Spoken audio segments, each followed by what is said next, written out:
बिरसा मुंडा का सपना था अबुआ दिसुम अबुआ राज, अबुआ दिसुम अबुआ राज। मतलब अंग्रेजों से जो भारत देश मुक्ति हुआ, आजाद हुआ, तो झारखंड में भी ऐसे राज, आदिवासी राज की परिकल्पना किया था बिरसा मुंडा। जल जंगल जमीन का अधिकार हो, हमारे गांव में हमारा राज स्थापित हो। वो आज तक 25 वर्षों में वो सपना पूरा नहीं हुआ। तो वैसे परिस्थिति में इन 25 वर्षों के अंदर में जो है ये 14वां सरकार बना, और बाप बेटा मिला के ये तो कितना बार बना है, ये 3 बार मुख्यमंत्री ही है शिबू सोरेन, और हेमंत सोरेन जो है 2 बार। तो बाप बना 3 बार शिबू सोरेन, बेटा बना 2 बार। एक परिवार में इतना राज। हेमंत सोरेन 14 में भी बने थे। हाँ, पिछला सत्र में रहे। हाँ, 3 बार। नहीं, ये भी 3 बार, सॉरी। बाप शिबू सोरेन 3 बार मुख्यमंत्री, बेटा जो है हेमंत सोरेन 3 बार। तो 3 6 बार एक परिवार के बाप बेटा, फिर भी झारखंड का तस्वीर नहीं बदली। क्यों झारखंड का तस्वीर क्यों नहीं बदली? झारखंड का बदहाल क्यों नहीं बदला? इन 25 वर्षों के अंदर में 20 लाख लोग बेरोजगार, भूखमरी के चलते पलायन कर गया। और तो और अभी नया सर्वे में पता चला कि गांव से 1,26,000 कुंवारी आदिवासी लड़की गायब हो गया। 1,26,000 कुंवारी लड़की, आदिवासी लड़की गांव से लापता हो गया। कोई भेज दिया बॉम्बे में, दिल्ली में, काम मिलेगा।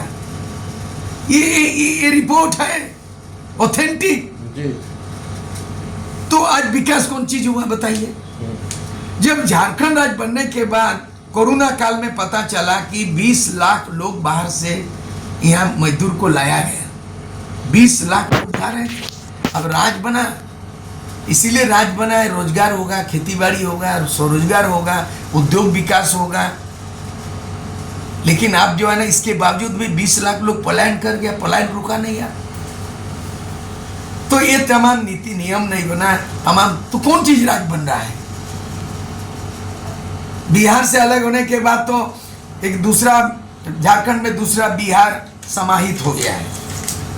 बिहार का कार्य संस्कृति यहाँ पे चल रहा है। बिना कमीशन का, बिना लेन देन का कोई यहाँ पे कारोबार नहीं हो सकता है। ट्रांसफर पोस्टिंग उद्योग बन गया है यहाँ का। ऐसा राज्य तो हम लोग कल्पना नहीं किए थे, लड़ाई लड़ने वाले। तो अब मैं इस उम्र में, अभी 35 साल पहले विधायक थे, लालू ने ललकारा मेरे लाश पर झारखंड बनेगा, और मैं 5 साल का विधायक, 35 साल का उम्र में मैंने विधानसभा से बिहार से इस्तीफा दिया। 1 साल 5 महीने रहा।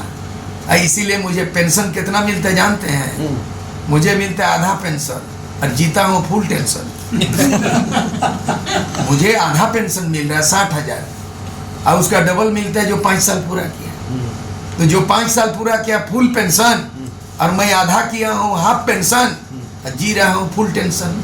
तो इसीलिए 70 साल की उम्र में मैं जेपी को याद करता हूँ कि 74 में जेपी ने संपूर्ण क्रांति का ललकारा, और 74 में जेपी आंदोलन, 77 में सत्ता परिवर्तन। अब जेपी के तत्व पे सूर्य सिंह बेसरा, मैं सत्ता परिवर्तन, व्यवस्था परिवर्तन, हेमंत सोरेन सरकार, जो आदिवासी विरोधी सरकार, जो क्या टोली में, सिरम टोली में, जहाँ सरना स्थल को भी उन्होंने नहीं बख्शा, और यहाँ आदिवासियों का CNT एक्ट का उल्लंघन किया, और आदिवासी आज आवाज बुलंद कर रहा है। मैं अपील करना चाहता हूँ कि सूर्य सिंह बेसरा के पुकार से जेपी आंदोलन की तरह सत्ता बदलो, व्यवस्था बदलो, और इसको उखाड़ फेंको, और 2029-29 होते हम तीसरा विकल्प बनाएंगे। यहाँ जेएमएम, कांग्रेस, आरजेडी का विकल्प चाहिए, और भाजपा का विकल्प चाहिए। तीसरा विकल्प के लिए मैं राजनीतिक मंच बनाने के लिए, मैं यहाँ से आज बरी होने के बाद मैं राजनीतिक काम एक काम करूंगा कि 2029 में एक तीसरा विकल्प बनेगा। और जिस तरह होनहार ये तमाम नौजवान पढ़े लिखे लोग हैं, एजुकेटेड एंड डेडिकेटेड, समझदार लोगों का हम जो है वैकल्पिक व्यवस्था तैयार करेंगे। आवश्यकता पड़ने पर जयराम महतो को शामिल कीजिएगा अपने साथ। कोई परहेज नहीं है, किसी को पाबंद नहीं है, लेकिन मुद्दे आधारित होगा, नेता आधारित यहाँ गोलबंद नहीं होगा, मुद्दे आधारित होगा। उनको अगर हमारे मुद्दे पे सहमति है कि वेलकम है। यहाँ पे मेरी अपने पार्टी है, झारखंड पीपुल्स पार्टी रजिस्टर्ड है, मैं जो लीड करता हूँ झारखंड पीपुल्स पार्टी JPP, और एक तो है भारत आदिवासी पार्टी इस बार चुनाव भी लड़ा था। और उसी तरह अगर जयराम महतो का भी पार्टी है, अगर पॉलिटिकल पार्टी जो सरकार में नहीं है, माने आपकी दो पार्टी है ना, भारत आदिवासी एक पार्टी। मैं मेरे दो पार्टी, मेरी एक पार्टी है, मैंने नाम गिना रहा हूँ, एक भारत आदिवासी पार्टी, हाँ, लोग यहाँ लॉन्च हुआ है, झारखंड में रजिस्टर्ड है, और दूसरा जयराम महतो का पार्टी। हाँ। मैं इन तमाम लोगों को इकट्ठा करेंगे इसी जो है ये माने इसी महीना के अंत तक, और हम लोग एक विकल्प तैयार करेंगे कि आदिवासी विरोधी सरकार आए और ये पंच पांडव यहाँ पे तांडव कर रहा है, ये 5 पांडव का तांडव नहीं चाहेगा, और यही लोग बरगला रहा है। आदिवासी और मूलवासी का हितैषी नहीं है, इसीलिए हम लोग नीति भी निर्धारण नहीं हुआ है। मतलब समान विचारधारा के लोगों को लाके आप बिल्कुल बनाइएगा। तीसरा विकल्प बनाएंगे, दूसरा विकल्प। ठीक। मोटा मोटी यही घोषणा है। चलिए।